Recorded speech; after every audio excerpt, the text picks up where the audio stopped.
తెలంగాణలో కింగ్ఫిషర్ బీర్లు విక్రయించం, బకాయిలు చెల్లించలేదు, ధరలు పెంచలేదు, అమ్మకాలు నిలిపేస్తున్నాం. ఎక్సైజ్కు యూబీ గ్రూప్ లేక బకాయిలు 658 కోట్లు, 31% ధరలు పెంచాలన్న సంస్థ కమిటీ నివేదిక.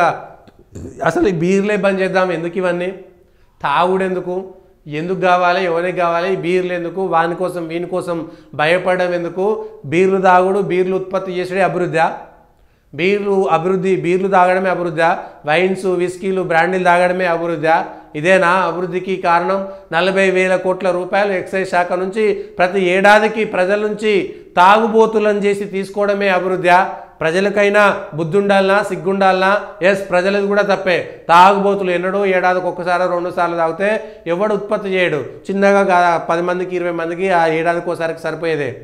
పొద్దున్న లేస్తే మంచినీళ్ళ కంటే ఎక్కువ బీర్లు తాగుతున్నారు, మంచినీళ్ళ కంటే ఎక్కువ కూల్ డ్రింకులు తాగుతున్నారు, మంచినీళ్ళ కంటే ఎక్కువ పనికిరాని అన్ని తాగుతున్నారు. నీళ్లు తాగుడు బంద్ చేసిరు, తిండి తినుడు బంద్ చేసిరు. ఏమీ లేదు. ప్రభుత్వం ఏమో అభివృద్ధి ఇది అని కుక్కకోలలు, థమ్సప్లు పెంచి పోషిస్తుంది, కూల్ డ్రింకులు పెంచి పోషిస్తుంది. డాక్టర్లు ఏమో అది తాగొద్దంటారు, వీళ్ళేమో తాగితే మంచిది కాదంటాడు, వీడేమో తాగుబోతలు చేయాలని ప్రభుత్వం అంటది. ప్రజలు పిచ్చోళ్ళు.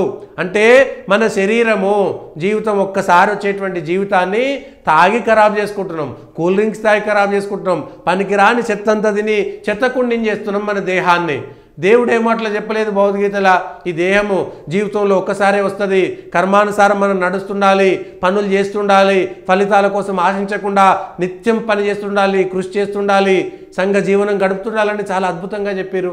వీళ్ళేమో అవన్నిటినీ పక్కన పెట్టేసి తాగాలి, తినాలి, ఎంజాయ్ చేయాలి, చంపుకోవాలి, మంచి లేదు, మర్యాద లేదు, ఏది అక్కర్లేదు, తాగుబోతులు రోడ్ల మీద పోయి గుద్దుకోవాలి, సావాలి, మళ్ళా ఈ బీర్లు దొరుకుతలేవు, ఆ బీర్లు దొరుకుతలేవు, మంచి ట్యాక్స్ కట్టేటోడు ట్యాక్స్ పేయరు, మందు తాగేటోడు ట్యాక్స్ పేయరు, వాడిని గౌరవించాలి.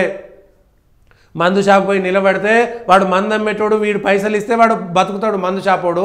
ఆ పైసలు పెట్టి కొనేటోని విలువ లేకుండా చూస్తుంటాడు వాడు. లగలరారా భయ్, తాగేటోనికి విలువ కూడా ఉండదు. ఆ వైన్ షాప్లో పోతే నిలబడితే వీడు తాగుబోతాడని వీడే మందు అమ్ముతాడు, వీనికే వైన్ షాప్ ఉంటుంది, వాడు తాగితేనే వీనికి పైసలు వస్తాయి, మళ్ళీ వీడు వాడిని తాగుబోతాం లెక్క చూస్తుంటాడు. ఎంత దారుణం! అంటే నీ తాగుబోతు విలువ గంత దరిద్రంగా పడిపోతుంటే సిగ్గు లేకుండా తాగాల్సినటువంటి కర్మేం పట్టింది? సరే, ఏదో ఒక సందర్భంలో ఎప్పుడో ఏడాదికి ఒకసారి తాగిరంటే, ఏ సావుకో పెళ్లికో తాగిరంటే ఒక అర్థం పర్థం. రోజు తాగేటానికి ఇంకేముంటుంది, విలువేముంటుంది?